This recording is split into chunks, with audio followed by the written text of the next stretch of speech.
अध्याय 8 का अगला भाग। आरोग्य नियमों का पालन करने में जोहान्सबर्ग में शायद ही कभी कोई बीमार पड़ा हो। गांधी जी 5 मील दफ्तर पैदल ही आते जाते थे और बच्चों को भी साथ ले जाते थे। इससे सहज व्यायाम हो जाता था। जुलू विद्रोह में सहायता। इसी बीच में जुलू लोगों ने शासन के विरुद्ध विद्रोह कर दिया। ब्रिटिश साम्राज्य के प्रति वफादारी निभाने के लिए गांधी जी ने बौर युद्ध की पुनः अपनी सेवाएं सरकार को समर्पित कर दी। उन्होंने अपने साथियों के साथ घायलों की सेवा शुश्रूषा की। कई घायलों का इलाज न होने से उनकी मरहम पट्टी की और उन्हें आराम पहुंचाया। सैनिकों का जुलू लोगों पर गोलियां चलाना गांधी जी को अच्छा नहीं लग रहा था, पर एक बार सरकार को सहायता देने का वचन दे चुके थे, इसलिए सैनिक कार्रवाई को अनुचित मानते हुए भी वे सरकार का साथ दे रहे थे। उन्हें संतोष इसी बात का था कि वे जुलू लोगों की सेवा कर रहे थे। सन 1904 में उन्होंने डरबन से इंडियन ओपिनियन नामक पत्र का प्रकाशन प्रारंभ किया। संपादक के रूप में उनका नाम प्रकाशित नहीं होता था, पर वास्तव में वे ही उसके संपादक थे। वे उसमें विभिन्न विषयों पर लेख लिखते थे। उसमें महापुरुषों की जीवनियां होती थी। दक्षिण भारतीयों की समस्याओं पर विचार प्रकट किए जाते थे। सरकार के अन्यायी कार्यों की टीका टिप्पणी की जाती थी और स्वास्थ्य आदि पर विचार व्यक्त किए जाते थे। अफ्रीका में भारतीय उनको भाई से संबोधित करते थे, परंतु भारतवर्ष में महात्मा गांधी बापू कहलाने लगे थे। महात्मा संबोधन उन्हें सदा खटकता रहा, पर बापू से उन्हें विरक्ति नहीं थी, क्योंकि वृद्ध जन के लिए यह स्वाभाविक संबोधन था। अफ्रीका में भारतीयों को नित नए नए अपमानजनक कानूनों के विरुद्ध सरकार से झगड़ना पड़ता था। सरकार उन्हें हाथ की कठपुतलियों की छाप देने को विवश करती और उनके मकान में पुलिस स्वेच्छा से प्रवेश कर सकती थी। बार बार रजिस्ट्रेशन सर्टिफिकेट, पंजीयन प्रमाण पत्र पेश करना पड़ता था। गोरे अफसर काले बैरिस्टर के साथ भी वही व्यवहार करते थे जो प्रवासी कुलियों के साथ करते थे। प्रिटोरिया में एशियाटिक विभाग स्थापित था। वह दावा तो करता था एशियाइयों की सहायता करने का, पर कार्य उसके विपरीत ही करता था। जब गांधी जी प्रिटोरिया गए तब इस विभाग के नए अधिकारी ने उन्हें बुलाया और जब वे उसके दफ्तर में गए उनके साथ भी उसने असभ्य व्यवहार किया। उन्हें बैठने के लिए कुर्सी तक न दी और उनके प्रिटोरिया में प्रविष्ट होने पर आपत्ति की। उसने कहा, तुम्हें प्रवेश पत्र भूल से दिया गया है, अब तुम तुरंत लौट जाओ। ब्रिटिश मिनिस्टर चैम्बरलेन से तुम नहीं मिल सकोगे। यद्यपि नेटाल में गांधी चैम्बरलेन से मिल चुके थे और उसने उन्हें निराशाजनक उत्तर दे दिया था, फिर भी प्रिटोरिया के भारतीयों के आग्रह पर वे वहां पहुंचे थे। वे चाहते थे कि प्रत्येक स्थान से अन्याय के विरोध में आवाज उठाई जाए।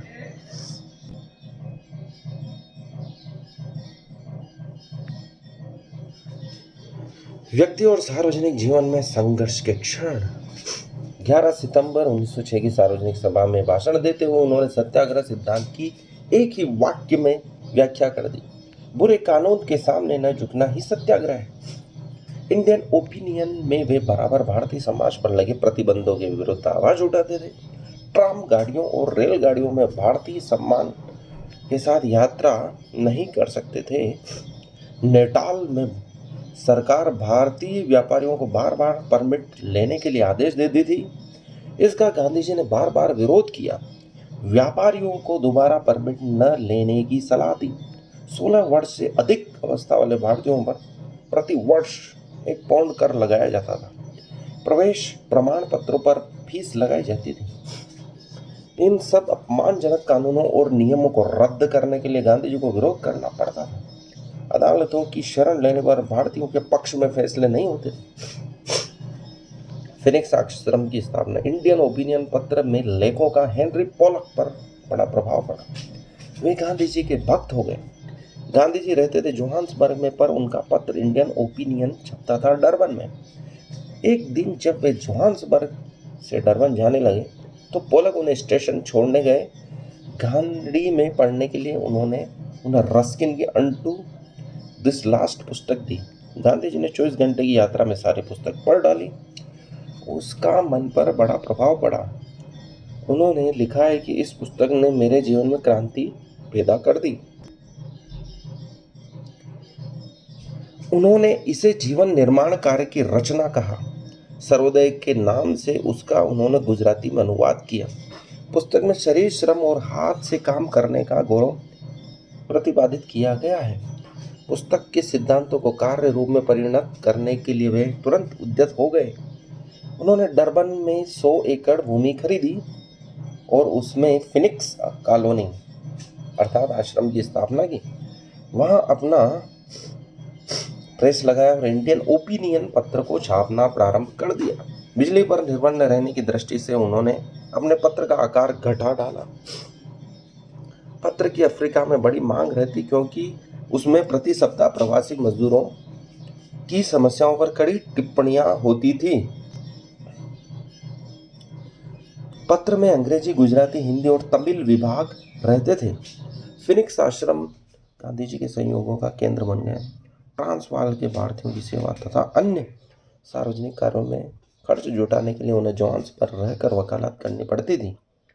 वे दिन भर कार्य करते और रात को भोजन के बाद परिवार के व्यक्ति और मित्रों के साथ धार्मिक ग्रंथों को पढ़ते और दार्शनिक चर्चा करते थे। पैदल चलने का अभ्यास उनका बढ़ता जाता था। आहार संबंधी प्रयोग चल ही रहे थे।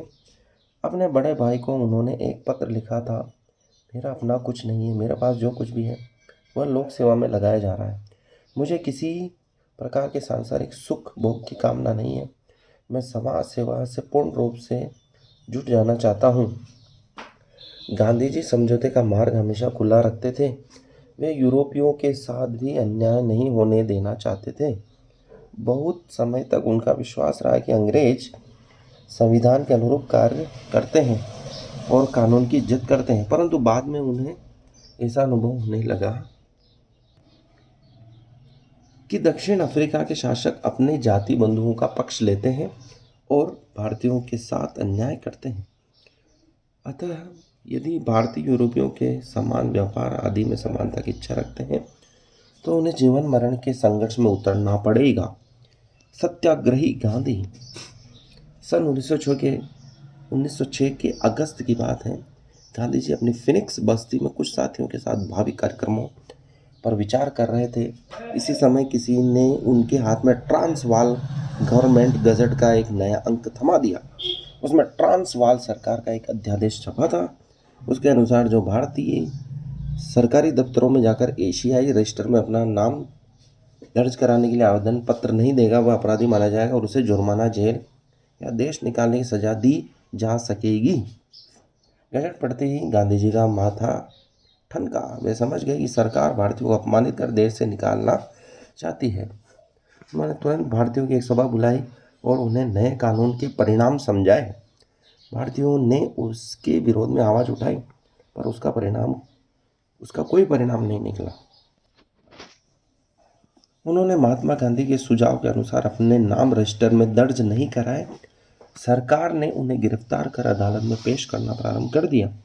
अदालत सभी अपराधियों को 48 घंटे के भीतर ट्रांसवाल छोड़ देने के आदेश देने लगी। जब भारतीयों ने ट्रांसवाल नहीं छोड़ा तो उन्हें गांधी जी सहित पुनः पकड़ लिया गया। गांधी जी जब मजिस्ट्रेट के सामने लाए गए तो उन्होंने अपने बयान में कहा, मैं अन्याय के सामने झुकना नहीं चाहता। सरकार की दृष्टि में मैंने अपराध किया है, इसलिए मेरी प्रार्थना है कि मुझे अधिक से अधिक सजा दी जाए। मजिस्ट्रेट आश्चर्य से गांधी जी की ओर देखने लगा क्योंकि उसने ऐसा अपराधी नहीं देखा था जो अपना अपराध तुरंत स्वीकार करता है और अधिक से अधिक सजा की भी मांग करता है। उसने उन्हें 2 मास की जेल की सजा दे दी। जेल जाने पर उनके कपड़े उतरा दिए गए। जेल के कपड़े पहनाकर एक ऐसी कोठरी में बंद कर दिया गया जहाँ वहाँ जाने के लिए दीवार के ऊपरी हिस्से में छोटा सा झरोखा मात्र था। गांधी जी के जेल जाने के बाद भारतीय रोज ही कानून भंग कर जेल जाने लगे। सभी को गांधी जी के समान अंधेरे में रखा गया जहाँ उनका रह रहकर दम घुटता था, परंतु उन्होंने शिकायत नहीं की। आदर्श के लिए कष्ट झेलने को वे एक पवित्र साधना समझने लगे। सत्याग्रही गांधी की पोशाक बैरिस्टर गांधी की पोशाक से बिल्कुल भिन्न थी। Barrister Gandhi top tie pant boot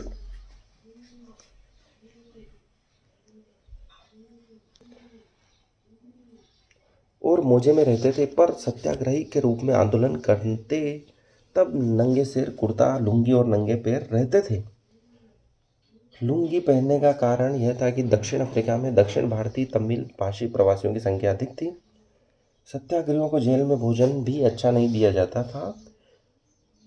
उनसे जिस प्रकार की मेहनत ली जाती थी, उस प्रकार का पर्याप्त भोजन उन्हें नहीं मिलता था।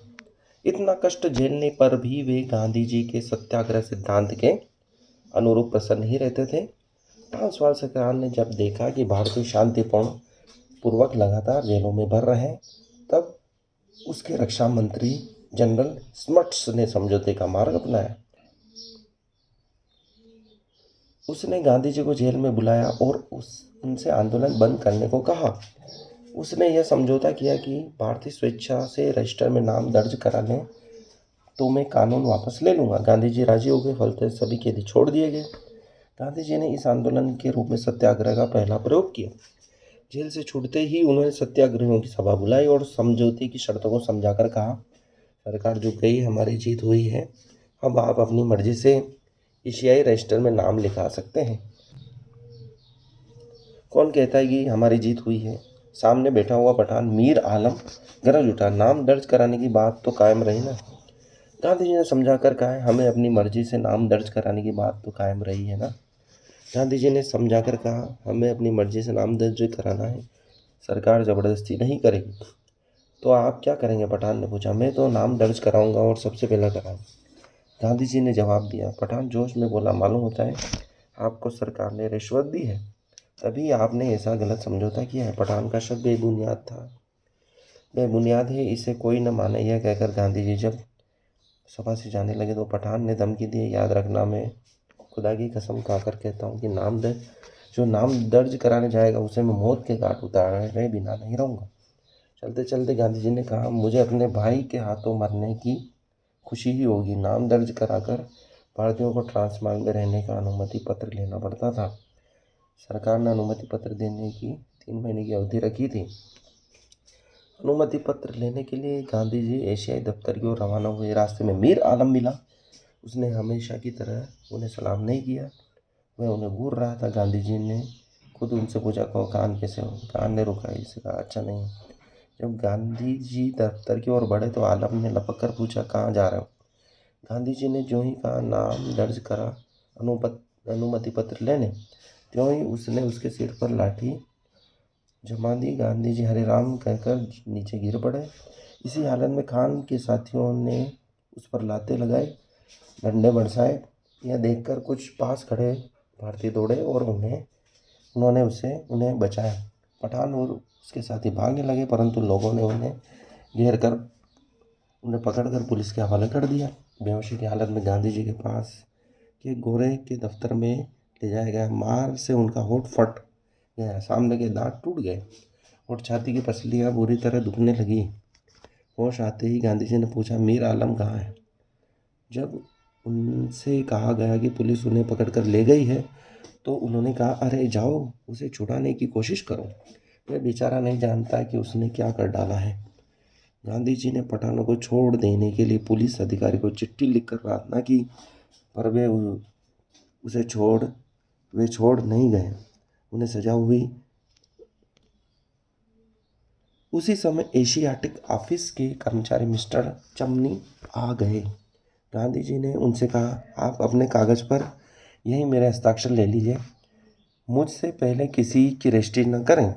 मिस्टर चमनी जब कागज़ लेकर आए तो गांधी जी ने बड़ी कठिनाई से अपनी उंगलियों की छाप दी।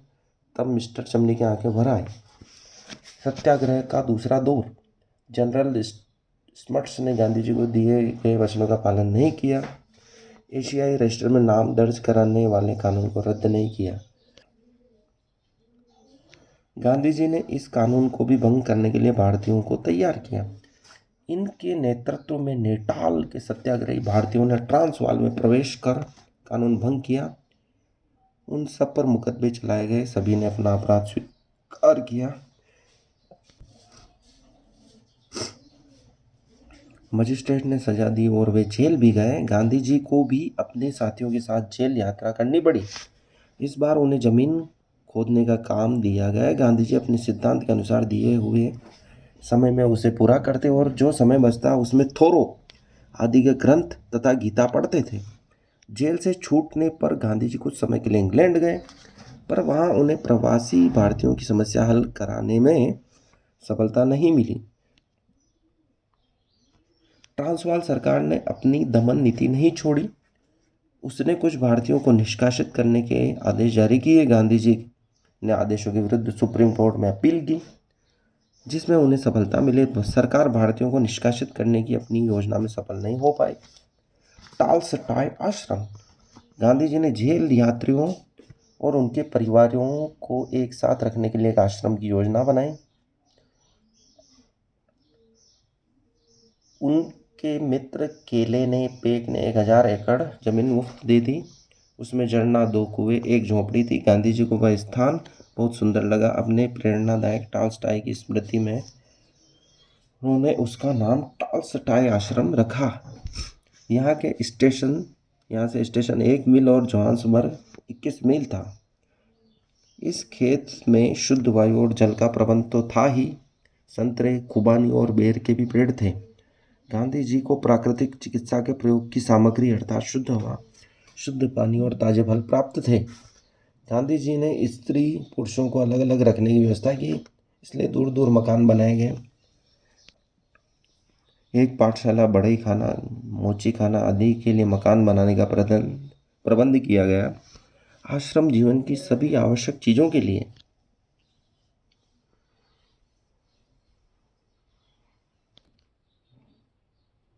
गांधी जी आत्मनिर्भर बनाना चाहते थे। हाथ से काम करने और खुली हवा में रहने से भी आश्रमवासियों के चेहरे पर स्वास्थ्य की रौनक आ गई। सभी को कार्यवश जोहान्सबर्ग जाना पड़ता था, इसलिए यह नियम बनाया गया कि वहां जाने पर कुछ खर्च न किया जाए। इसलिए आश्रमवासी जाते समय घर से नाश्ता ले जाते थे। उसमें हाथ से पीसे हुए चोकर सहित आटे की रोटी, मूंगफली का मक्खन और संतरों के छिलकों का मुरब्बा होता था।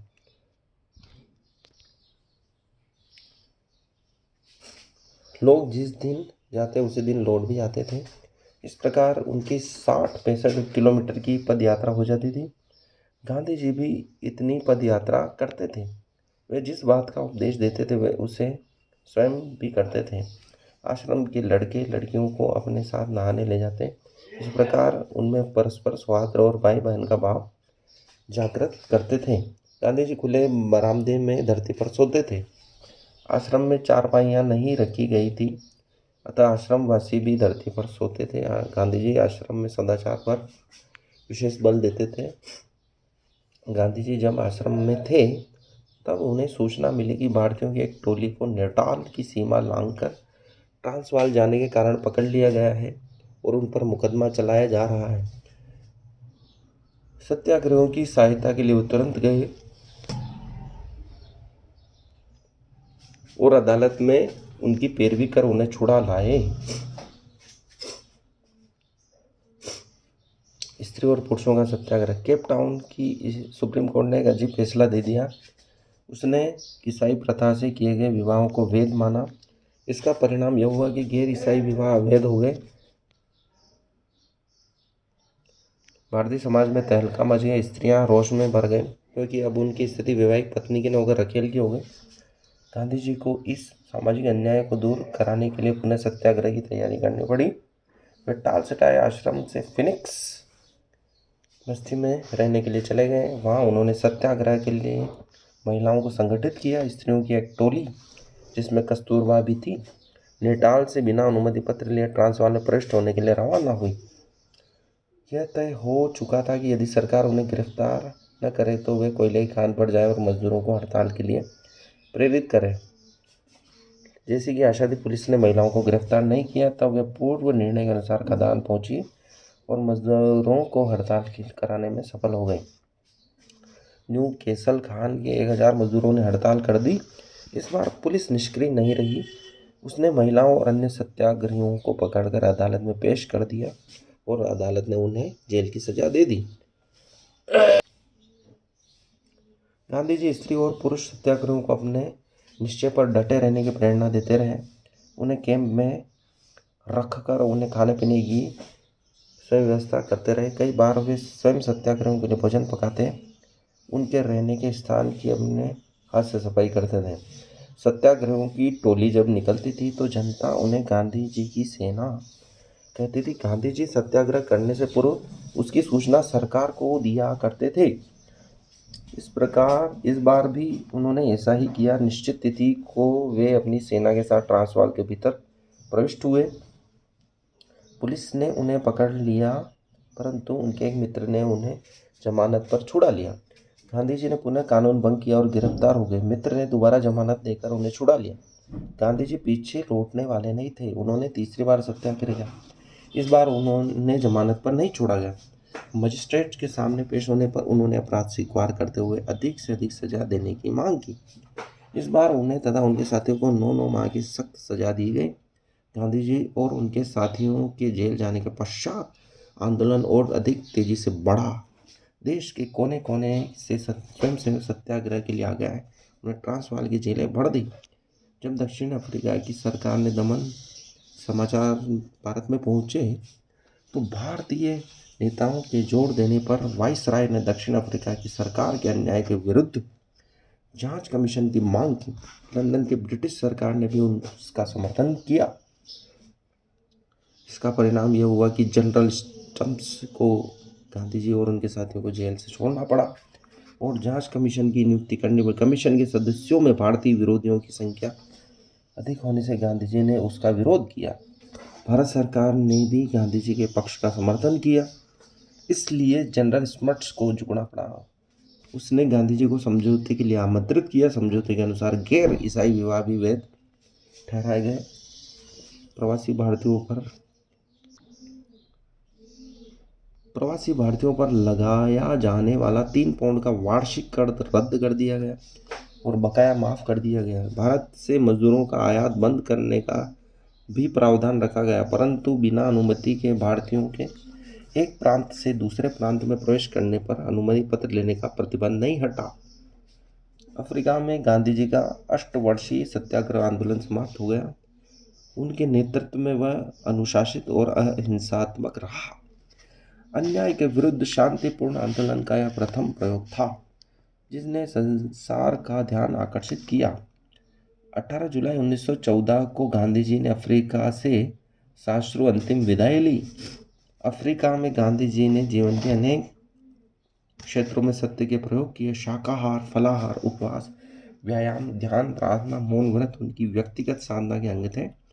सत्याग्रह मानव अधिकारों की रक्षा की दिशा में किया गया अभिनव प्रयोग था जिसमें संपूर्ण तो नहीं पर बहुत कुछ सफलता अवश्य प्राप्त हुई थी। उसने भारतीयों को मानवीय अधिकारों के लिए जिस प्रकार शांतिपूर्ण संघर्ष किया जा सकता है और ऐसा संघर्ष जिसमें मारना नहीं मरना होता है, यह सिखलाया। उनके सत्याग्रह की यह विशेषता रही है कि उसमें विपक्षी के प्रति घृणा अथवा शत्रुता का भाव घर नहीं कर पाया था। जनरल स्मर्ट्स जिसने सत्याग्रह आंदोलन को चलने की कोशिश की, गांधी जी के प्रति आदर रखता था। गांधी जी भारतीयों के बीच भाई से संबोधित किए होते थे। गुजरात में यह शब्द आत्मीयता और आदर का बोधक है। भाई गांधी के विदाई शब्द हैं। मुझे दुख इस बात का है कि जहां मैंने जीवन के 21 वर्ष बिताए, असंख्य मीठे और कड़वे अनुभव प्राप्त किए और अपने कार्य की नींव डाली, उस दक्षिण अफ्रीका की भूमि से मैं विदा हो रहा हूँ। अफ्रीका में रहते हुए गांधी जी केवल भारतीयों पर होने वाले अन्यायों का ही विरोध नहीं करते थे, वे खदान में काम करने वाले चीनी मजदूरों पर होने वाले जातियों के लिए पूर्ण नागरिकता की मांग की थी। एक भारतीय स्त्री पर उपनिवेश में प्रवेश करने का अनुमति पत्र न होने के अपराध में जब मुकदमा चलाया गया तो पत्रों में उन्होंने सरकार की जोरदार शब्दों में निंदा की। इससे बड़ी हलचल मची और मामला उठा लिया गया। गांधी जी मनुष्य में भेद नहीं मानते थे। अफ्रीका में रहते हुए भी उनकी दृष्टि भारत पर बराबर रहती थी। उन्होंने नमक कर की समाप्ति, ब्रिटिश माल के बहिष्कार और बंग भंग आंदोलन के समर्थन में लेख लिखे। उन्होंने वंदे मातरम